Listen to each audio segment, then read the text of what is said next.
Ton கணக்குல இருந்த குப்பைங்களுக்கு அடியில ஒரு பொக்கிஷம் ஒளிஞ்சிருந்தது. என்ன அந்த பொக்கிஷம்?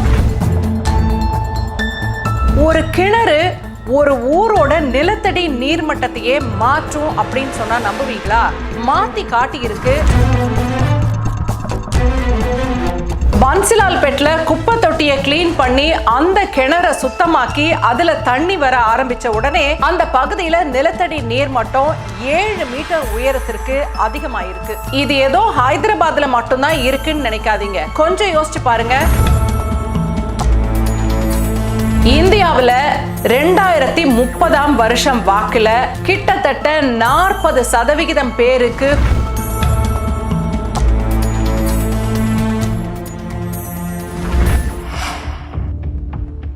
ஒரு குப்பை தொட்டி உலகத்தையே திரும்பி பார்க்க வச்சிருக்கு. என்னது குப்பை தொட்டியா அப்படின்னு கேக்குறீங்கல்ல? டன் கணக்குல இருந்த குப்பைங்களுக்கு அடியில ஒரு பொக்கிஷம் ஒளிஞ்சிருந்தது.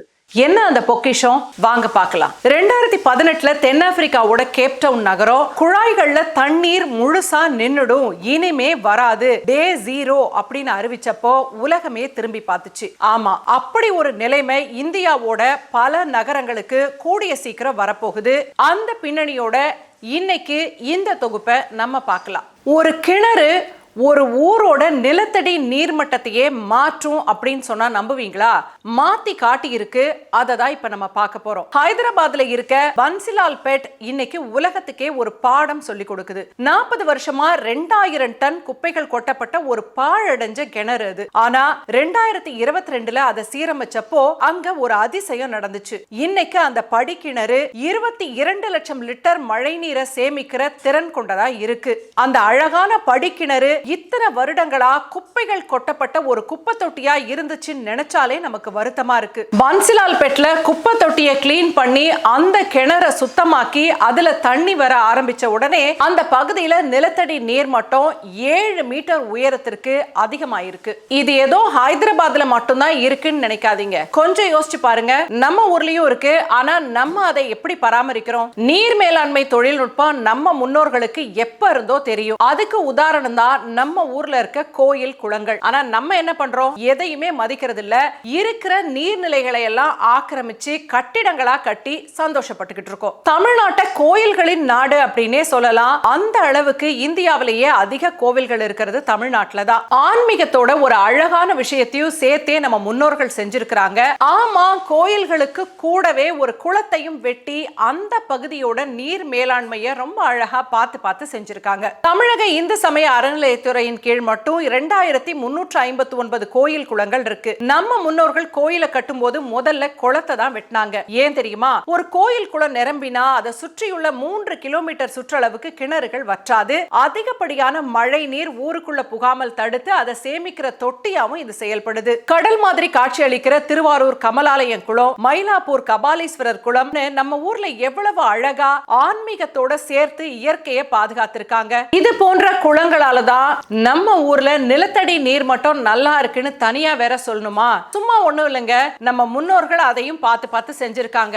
அடியில கரித்துண்டுகள், பெரிய கற்கள், மணல்னு போட்டு தண்ணீரை வடிகட்டி பூமிக்கு அனுப்புற தொழில்நுட்பத்தையும் அப்பவே தெரிஞ்சு வச்சிருக்காங்க. இது தமிழ்நாட்டுல மட்டும் இல்ல, இந்தியா முழுக்கவே ஒரு சங்கிலி தொடர் மாதிரி பல கோயில்கள்ல இது மாதிரி அமைப்புகள் இருக்கு. கர்நாடகாவோட ஹம்பியில இருக்க புஷ்கரணி குளங்கள் நேர்த்தியான வடிவியல் முறையில கட்டப்பட்டிருக்கு. ஒடிசால பூரி ஜெகநாதர் கோவிலை சுற்றி இருக்கிற குளங்கள் அந்த பகுதியோட உவர் நீரை நல்ல நீரா மாற்ற அதிசயத்தை செய்யுது. சரி, நம்ம முன்னோர்கள் இத காலமா செஞ்சாலும் பல்லவ மன்னர்களும் சோழர்களும் தான் இந்த தொழில்நுட்பத்தை ஒரு அடுத்த கட்டத்துக்கு கொண்டு போனாங்கன்னே சொல்லலாம். கோயில் இருக்கணும்னா கண்டிப்பா அங்க ஒரு குளம் இருக்கணும் அப்படிங்கிறது எழுதப்படாத விதியாவே அந்த காலத்துல இருந்தது.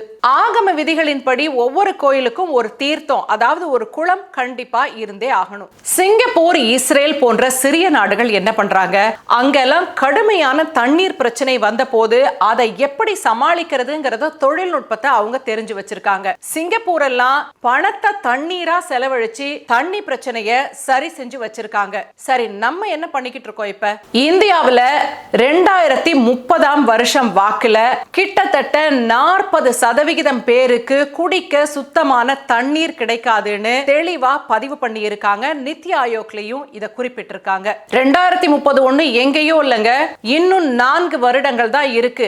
இப்படியே நம்ம தண்ணீர் மேலாண்மையை சரியா கவனிக்காம போனா கடுமையான தண்ணீர் பிரச்சனையில சிக்கி தவிக்க வேண்டி வரும். ஒரு நாள் காலையில எழுந்து பார்க்கும் பொழுது ஒரு சொட்டு தண்ணி கூட இல்லைன்னா என்ன பண்ணுவீங்க? அதனால நம்மை சுற்றி இருக்கிற கோயில் குளங்கள் உட்பட பாழடைந்த கிணறுகளை தூர்வாரி புதுப்பிச்சு அதையெல்லாம் நீர் ஆதாரங்களா மாற்ற வேண்டிய கடமை நமக்கு இருக்கு. இப்பவே நம்மளால முடிஞ்ச முயற்சிகளை எடுத்தா வரப்போற தண்ணி பிரச்சனையை நம்ம அழகா சமாளிக்கலாம், எதிர்கொள்ளலாம். இதுக்கு அரசாங்கம் என்ன செய்யணும், மக்கள் என்ன செய்யணும், நீங்க என்ன நினைக்கிறீங்க? கமெண்ட்ல உங்களுடைய கருத்துக்களை பதிவு பண்ணுங்க.